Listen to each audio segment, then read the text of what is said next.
Welcome to episode 6 of Ethnocynology. I'm here again with Dr. Alyce Cannon, our friend from, I don't want to be cliche, but down under.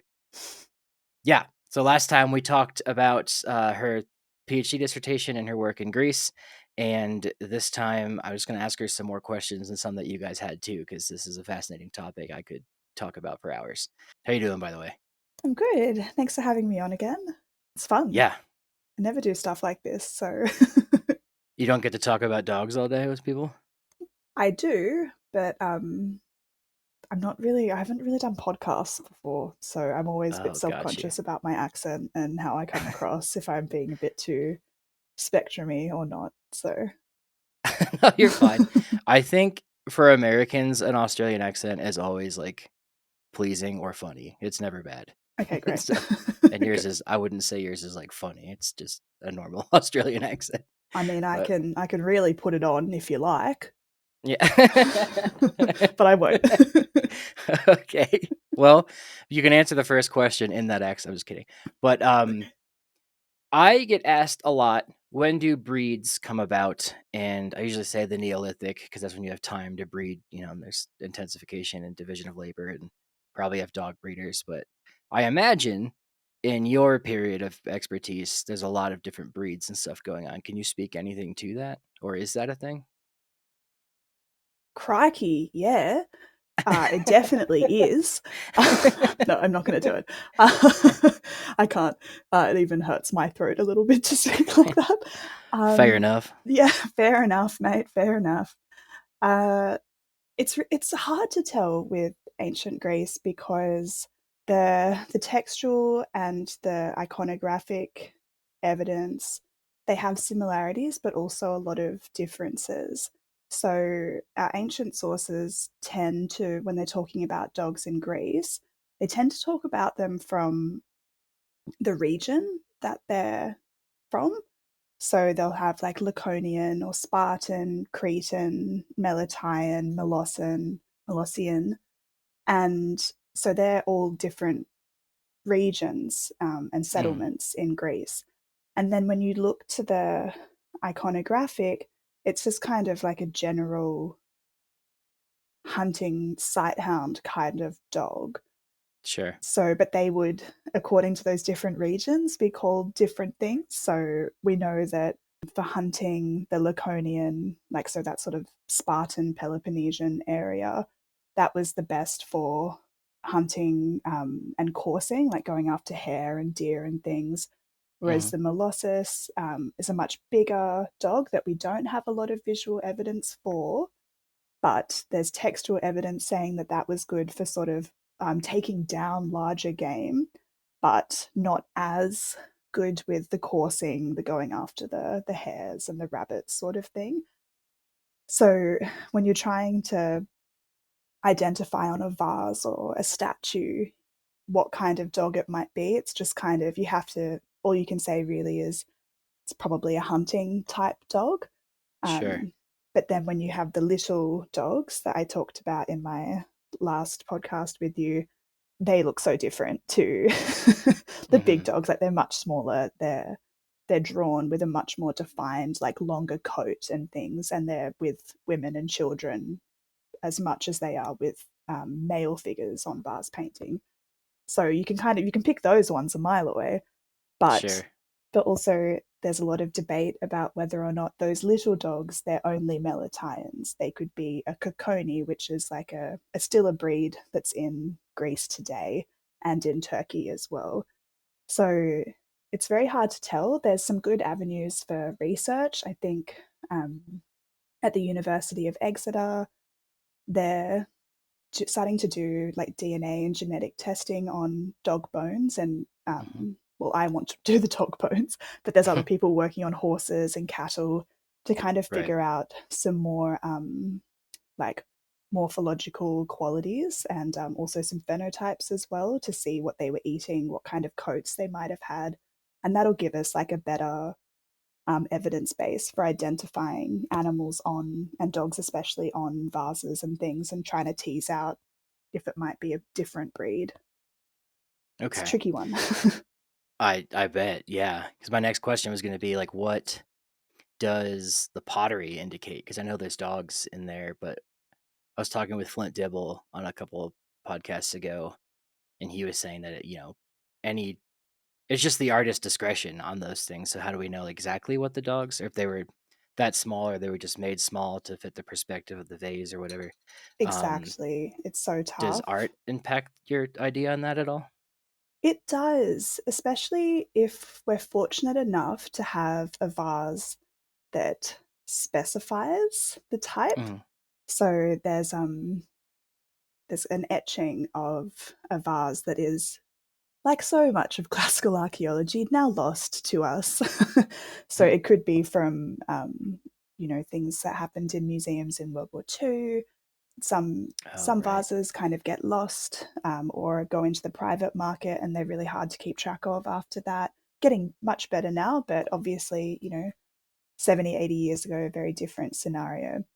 But this particular etching, it has this little fluffy dog, and it says Melitine on it. Mm, And the guy is walking it like with a lead, basically. So, and that's dated to about 500 BC. So when you have stuff like that, you're like, okay, we can be reasonably certain it could also just be referring to the island of Melite, oh, true. or, it could be alluding to a particularly sweet scene because, Mela has connotations of honey and sweetness. So there's all different Mm, ways that you could read it, but it's more likely that it's referring to the type of dog that's there. yeah. But you don't really get it with hunting type dogs, and you never get it with the larger dogs that you'd associate with guarding. So it's hard work. You kind of have to go through every single vase out there. I mean, when I did Hmm. my initial research for this, I think I came across like 15 or 1600 vases, just Athenian made vases that had That's a dogs lot. on them. Yeah, and trying to kind of go through all of those, which I did, and it took so long figuring out the different scenes, and it's Hmm. near impossible to pick out if something is a what we would call a breed or a type today. And yeah, Flint is right, it is down to artist discretion.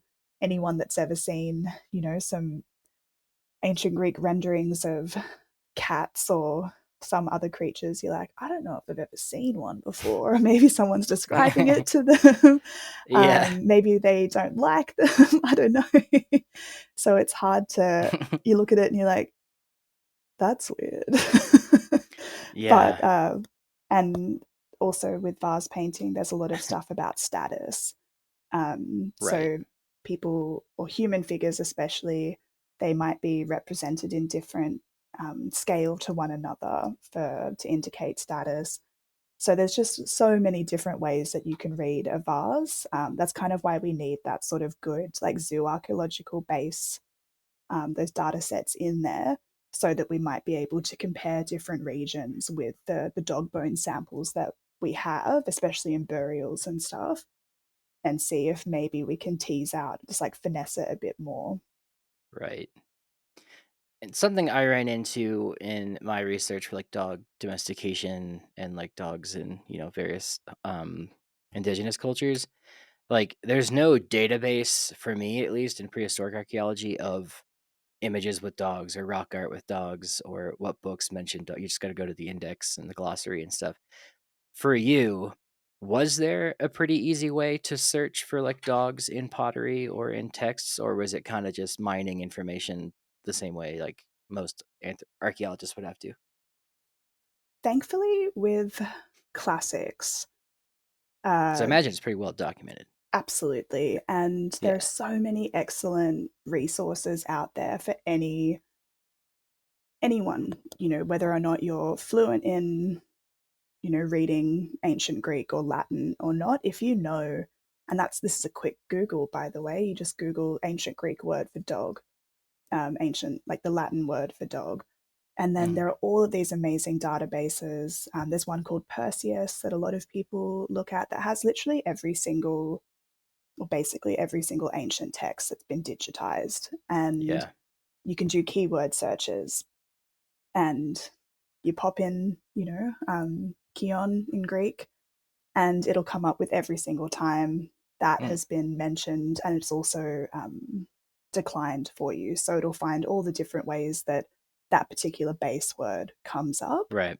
And then from there, you can look for similar or like words that come from the original noun, all of that sort of stuff. And then it's tricky because then you've kind of got to go through all of these texts to figure out what the hell is going on. If dog's just being mentioned passingly or if it's part of a bigger part of that narrative. And then with Yeah, vase painting, there's an amazing resource called the Beasley Archive Pottery Database.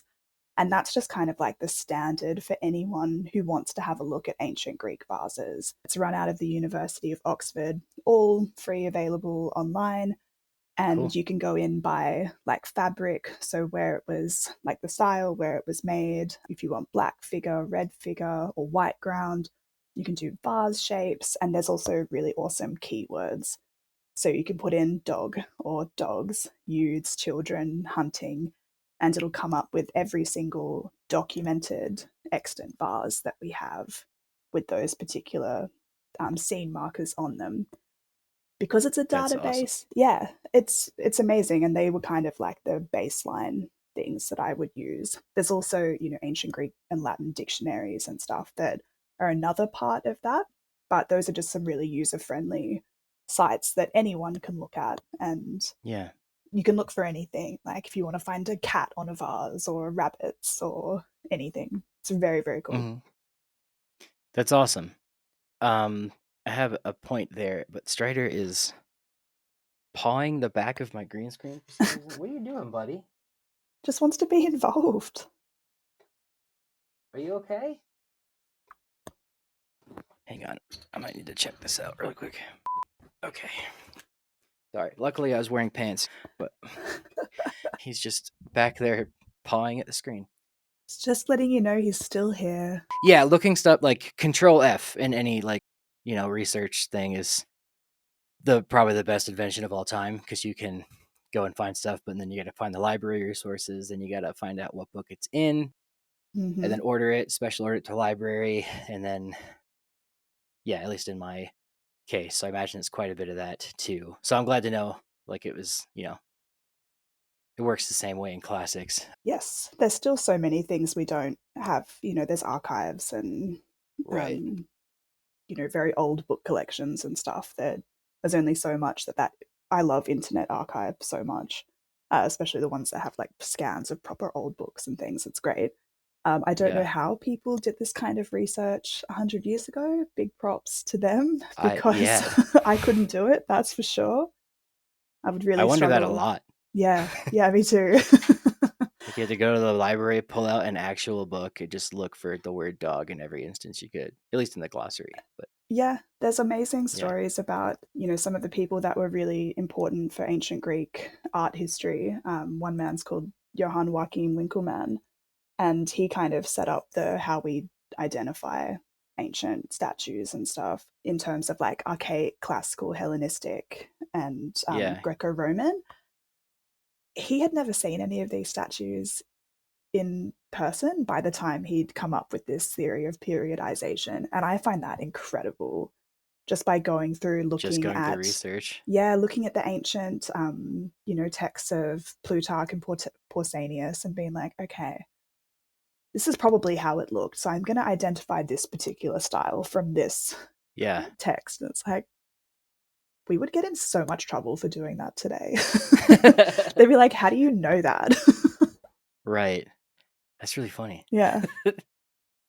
Next question I wanted to ask you for sure that's been on my mind is like, I guess I already kind of asked about breeds, but do you know what the daily life for a dog was back in ancient Greece in any way? Could you, I'm sure it differs based on their job, or did families have pets, I guess? Yeah, I think it's pretty clear that they did. Whether or not they conceptualize them as pet in the same way that we do today, with all the connotations of the word, is a different question. But Love it. definitely had dogs around, would have interacted with dogs in all different aspects of their day to day life, even if it's dogs that they didn't own but were strays, if you've played your Assassin's Yeah. Creed Odyssey, they do a pretty good job at showing that they're just random dogs and cats and chickens and stuff running around, even in the major cities and definitely in the Sure. countryside places.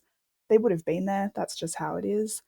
But you definitely see in more affluent households, especially in the time of that, as I said in the last podcast, more wealth coming into Athens. You do start Hmm. seeing more evidence of dogs specifically in households. And a lot of that is just, can you afford to feed it? Can you afford to look after it? Do you have the Right. time and the resources, basically? But otherwise, I mean, anyone who's been around Athens in the last like 20 years would have seen heaps of street dogs. That was just, they're not there anymore. Hmm. But there's still a lot of street cats, and the Athenian people today are so beautiful. They leave out little, they make sure everyone's fed and vaccinated and stuff. So I like to think that that's just kind of a basic human caring instinct when it comes to, cats and dogs. Sure. And hopefully it extended back then too, Yeah, I I think guess, so. in that sense. Cool. And then I know we touched on it last time, like, dogs on the front lines and things like that, but can you, like, and just, I don't want to say tis out, but like like as much as you want to like Let's go. gush on it, uh, dogs in like ancient warfare, because that's a question I get all the time and I know nothing about really. There's a dog that's a German Shepherd in the opening scene of Gladiator for some reason. I know, I know. This one, like my favorite movie of all time, right? All time Yeah, favorite. It's my comfort movie. I don't care how many errors there are in it. I it's listen to great. the soundtrack. Russell Crowe owns my favorite rugby team here in Australia. Like Okay. it's a part of our weirdly a part of our national identity. I think mainly because Rusty's in it. But yes, so many things wrong with that movie, especially the dog. Not to mention the Germanic language. I think they speak in modern German, and that's just not a thing back then. Oh. Sorry for the tisming. No, Um, you're good.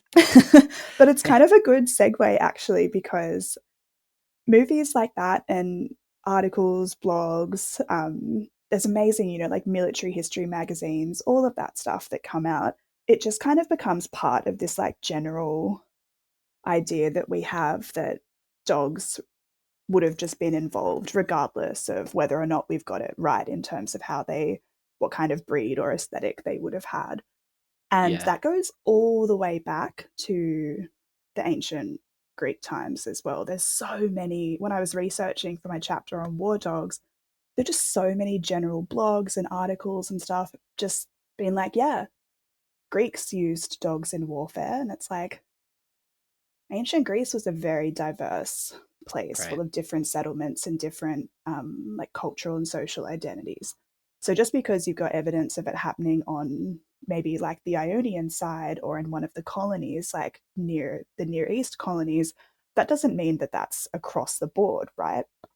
So what that tells us is that there's all different types of ways that what we define as Greece, but like uh, Hmm. Hellenic cultures would use or not use dogs in battle. And there's a great article in, I mean, you've played Rome Total War, right? Absolutely. Yeah. Absolutely. Everyone knows the Warhounds unit.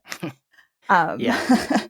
and I love Total War because they always have awesome blogs like dedicated to why they've picked like the certain aesthetic or style for their particular units. And they did one on That is Warhounds. very nerdy. I respect that. I'm sorry. reading the reading the notes from the You told yeah. me to tism out, so I've done it. We Yeah. got a rhythm with No. the tism. Respect it.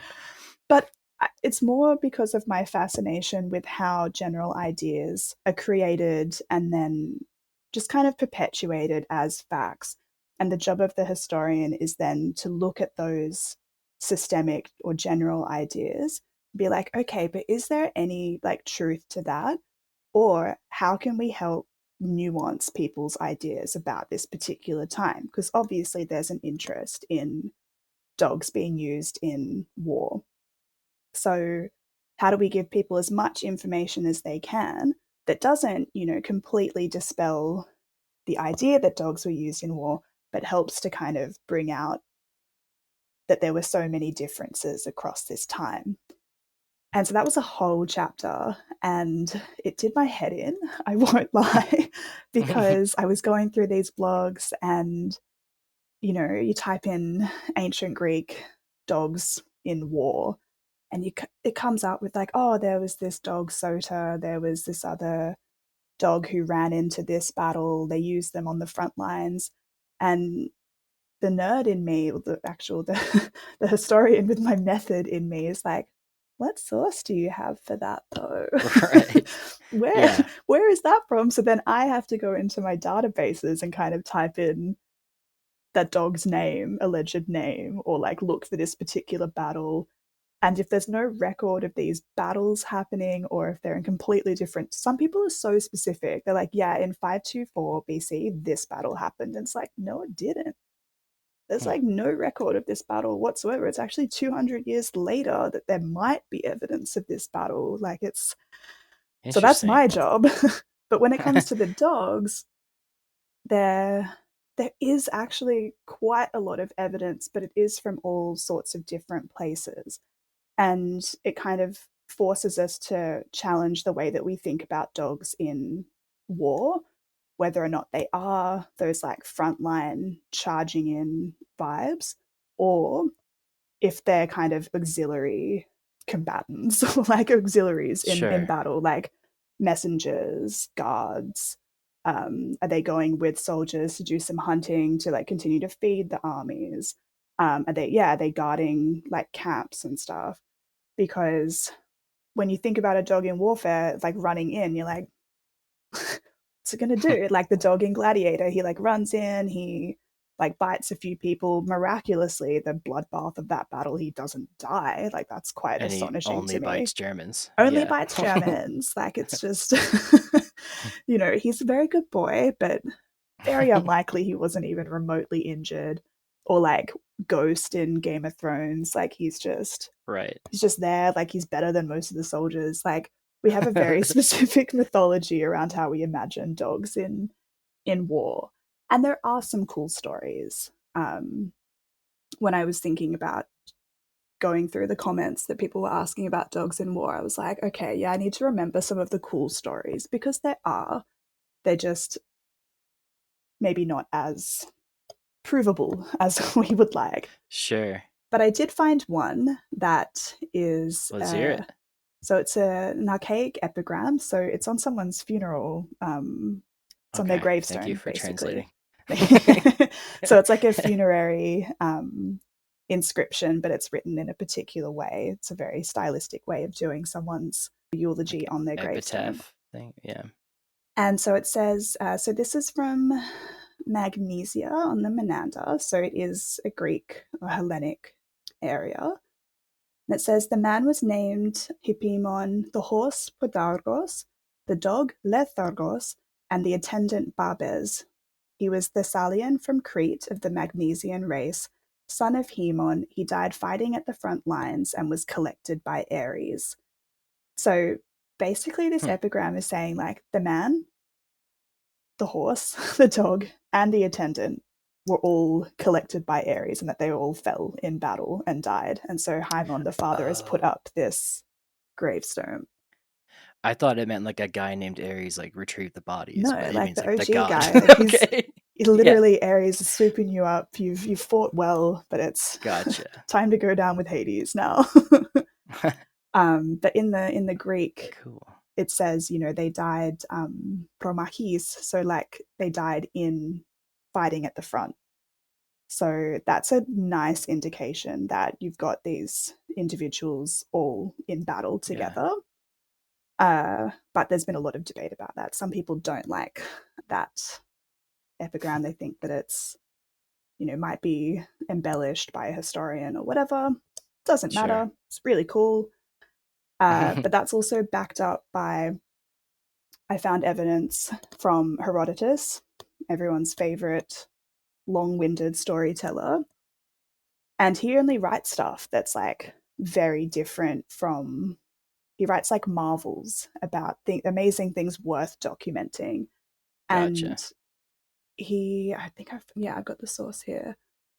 He was talking about a battle between these two colonies of different Greek islands, like up near like North Macedonia, that side, so quite north. He calls a battle monomachia, which is a single combat. So instead of going all sides fighting, they pick, like they do in Troy, right? Achilles versus that Like a giant champion. dude, like one on Yeah. one, like mono a mono, or whatever it's called.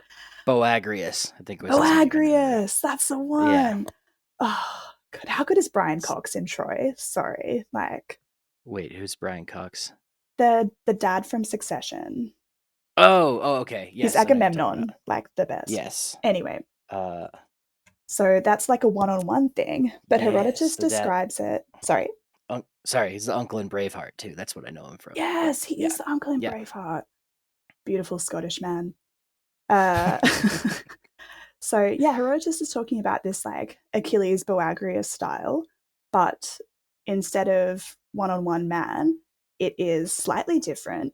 It's man against man, horse against horse, and dog against dog. Seems kind of So flowery. Yeah, right? Because I'm like, how are yeah. the horses fighting? But I figured it's the men would be on horseback, They're charging into each other. most likely. But also, like, the Greeks had a particular, like, cavalry unit called the Hippies. Hippes. I can never pronounce it correctly. So my thinking is that it's a fight between a cavalryman, an infantryman, and dog. But I like it. who knows? Herodotus also, gold digging ants. People love to bring that one up, like that's a example of him just making stuff up. But I think it's cool. There's examples there of dogs actually sort of potentially participating in battle, but there's also way more evidence of them like patrolling, like around like fortresses before sieges and stuff, which That makes makes sense. sense. Like Yeah. the dogs are barking, something's around. Right. And messengers and stuff, like people sending messages in between camps and stuff. There's really cool stories about how they would like train them and stuff to know the sense of different trainers at each camp so that they could bring them Even back along. then. That's Yeah, so cool. they're not silly. Like, Yeah. Yeah. it's not this like primitive, oh, dog? What use for dog? sort of thing. Right. Like, they had very, very sophisticated ways of using them. Yeah, it's very true. The Greeks and the Romans were pretty advanced. Yeah. Okay. And then when I was at the British Museum, I saw like statues of Molossian hounds everywhere. Yep. And I'd heard like Alexander the Great had one, but there's a lot of stories about Alexander the Great that they're just, fable. Yeah. Apparently he named a city after Peritas the dog. So Let's talk about that. What is that? I didn't know that. yeah, his favorite dog was Peritas, and I think that on one of his expansionary campaigns, the dog That died, sounds and he like named a something joint after it. post on our Instagram. Yeah, I think Cool. so. Now we need to talk about that. Didn't know that. I know he named Bucephalia like after his horse. Yeah, we love Bucephalus. We do love the sweet black horse from the movie. Yes. And then okay. So is there any evidence of Molossian hounds being used? I know you probably already kind of touched that with the warfare, but Yeah, or at least as guard dogs. definitely. Have another chapter on those in my thesis. Okay. And I've actually just pitched a couple of postdoc applications around them because I'm so interested in these giant dogs, because they're Yeah. another example of when you go online, look at blogs. Yeah, these dogs, like, they were everywhere. They're related to the Cane Corso and, Yeah. mastiffs and stuff today. And it's like, well, we don't know that. Yeah, like there's physical similarities for sure, but there's no genetic testing being done because that requires you to find molossus bones. Right. So, it's one of those damned if you do, damned if you don't sort of things. Like, we need the evidence base. Like, we can't just say, oh, it looks like this. It's like, well, they're not related at all. They just have maybe similar size and stockiness and stuff. But Yeah.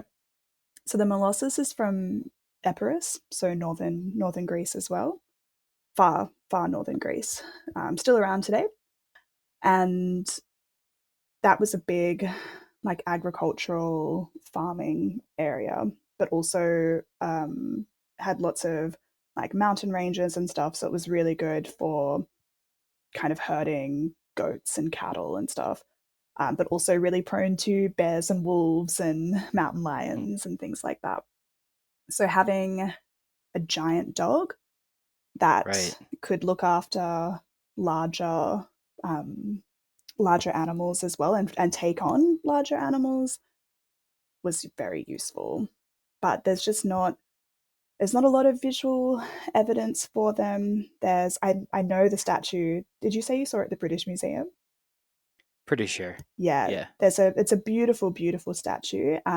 It's also known as the Jennings dog because a guy named Jennings like bought it and then went bankrupt trying to buy it or something. Like this rich British lord or whatever, terrible with Sure. money, buys this statue because he thinks that it's a Greek original. It's a Roman copy of a Greek original. Whole thing there, but Wow. the dog was known also as the dog of Alcibiades. So very And for that's people a that, guy with the Peloponnesian War, right? yes, Before anyone it. who Okay. knows their like classical Yeah. Greek history knows that. I mean, I think he's like the most fun character to interact with in Assassin's Creed Odyssey because he just likes to sleep around and get drunk, and but in history books like he's very, very, very shrewd Hmm. politician. He's also very self-interested, very, very, very rich. But he was a favorite of Socrates, so like he's not a Okay. dum dum, right? Um, and the story goes that Alcibiades had spent like 7,000 drachmae on the finest Molossus dog that money could buy, and people were just like, wow. But that's also because he was known for being very luxurious. And Mm. at a time when people were starting to question his allegiance to Athens, he apparently, allegedly, was walking around the city and was like, and just like cut off the dog's tail in front of everyone. Whoa. Basically, it was like, you know, let's give him something to talk about. And basically, he said to the people, like, yeah, you're going to be more outraged about that. Like, I'll give you some like actual, like, bloodlust. Here you go. Just to Right. kind of deflect from the fact that, yeah, he was about Power to move. betray Athens, though. Like, people were right. Yeah. He just wanted to distract them. And so that dog's kind of associated with like wealth, status, the best of all like guard dogs, basically. Makes sense. Yeah. So they're definitely a Okay. thing. It's just hard to tell. There's not as much evidence for them in the visual archive as there are for hunting dogs. So Fair enough. Okay. Saw a lot of like it was in Rome at the Vatican, but the like all of those I don't know if they're friezes or whatever they are, like mhm. statues of like scenes, Yes, or they're freezers. like carved friezes. Lots of hunting dog scenes, and Yes. all of those were like Greek copies, I think, too. And Yes. um, so royal hunts were, I guess, like a big thing for them. I think, yeah, well, like status hunts for sure. Okay, And then, in cities like Athens, when hunting is, especially less about subsistence and more about male bonding, like performing your elite identity, then it's a different style of hunting. So yeah, it's big. Yeah, big thing to do, the old hunt. I have no chapter on hunting dogs in my thesis, to the dismay of one of my examiners. But there's been quite a few good books about it. I think there's a book from 2001 by Judith Barringer called The Hunt in Ancient Greece, and it gets into how hunting kind of changes in the classical period to more of a status symbol than an actual practice, and how that was also linked to, yeah, obviously men being elite, but also men engaging in homoerotic relationships, sure. and how that imagery fits in to that. So I thought that was always pretty cool. A lot of that back then, I guess, too. Yeah, Especially, yeah, they were just just like having a good time. just letting it all out, All having good. fun. You do you. Yeah, exactly. And then I think one of the only other questions from the YouTube comments was something about disability, like dogs, were they Yeah. helping with disabilities? Yeah, I saw that. I don't know if I could even answer that. I thought about it. because, yeah, props to the person for searching my academia page. Because, yeah, disability is one of my other interests. It's also, I work in the Oh, disability sector here in Australia I to see. subsidize my research because, archaeology and classics doesn't pay when you're first starting out. Nope. But I really liked the question about, because I'd never thought about it if dogs were involved as, like Third disability service and aids therapy work. or Yeah. seeing eye dogs like we have today. And while I wouldn't be surprised because Yeah. people experienced blindness in the ancient world, especially some of our most famous like kings and rulers were called the Cyclops because they were missing an eye. So maybe there were Mm, avenues for dogs to kind of help out in those areas, but there's just from my cursory little search not a lot yeah. of evidence. But it did get me thinking about the disability is also a really tough term Sure. for the ancient world because while physical and cognitive and mental health is just part of the human experience over time, the words that we use to define them are obviously Hmm. differ over time and have their own ideological and like emotional subtext in there. So there's no real ancient Greek word for disability as we understand it today. There are terms to describe being blind or being deaf or having a speech impairment. There's also one Greek word that literally is called adunatos, which is to be unable, but that can Mm, refer to all sorts of things, not necessarily just to sure. someone's impairment.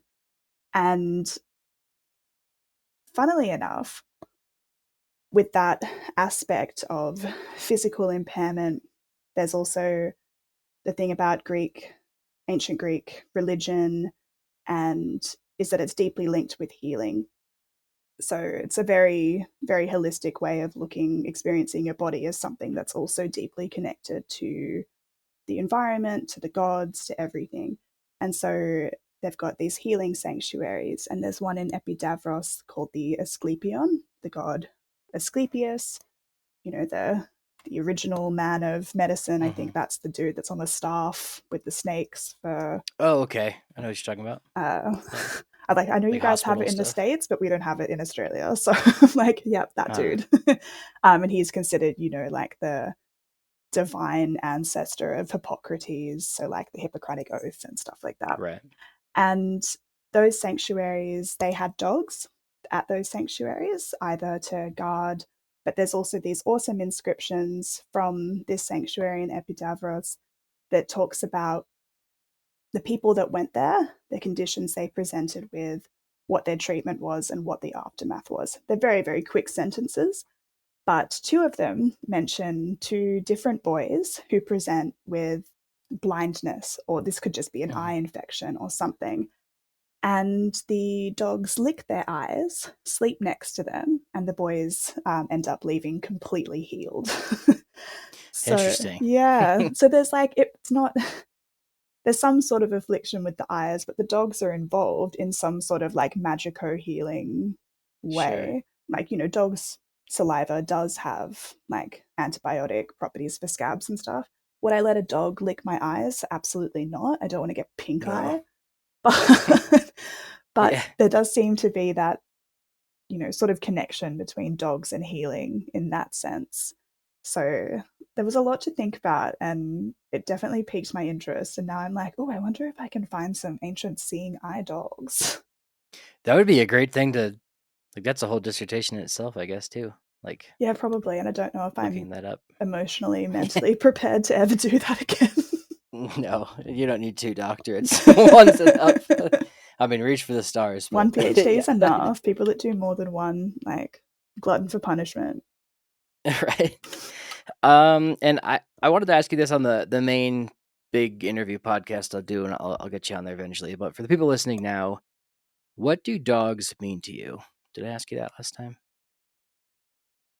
I don't think you did. Maybe you did. My memory is Okay, really bad. Um, as is I mine. know it sounds really cliched, but dogs mean everything to me. anyone that's gone on to history doggos would know that I'll literally find any excuse to insert a dog into any aspect of Right. human history, or will look at things and be like, oh, I wonder if there were dogs there. Like, can we find that? And chances are we do, because dogs are, yeah, everywhere. And they should Yeah. be seen as the valuable historical actors that they are.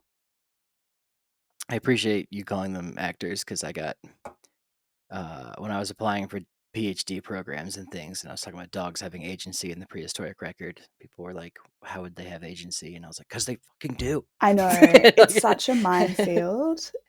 I went through similar things, because they're, you see certain words, and immediately that triggers. I also teach historiography at university.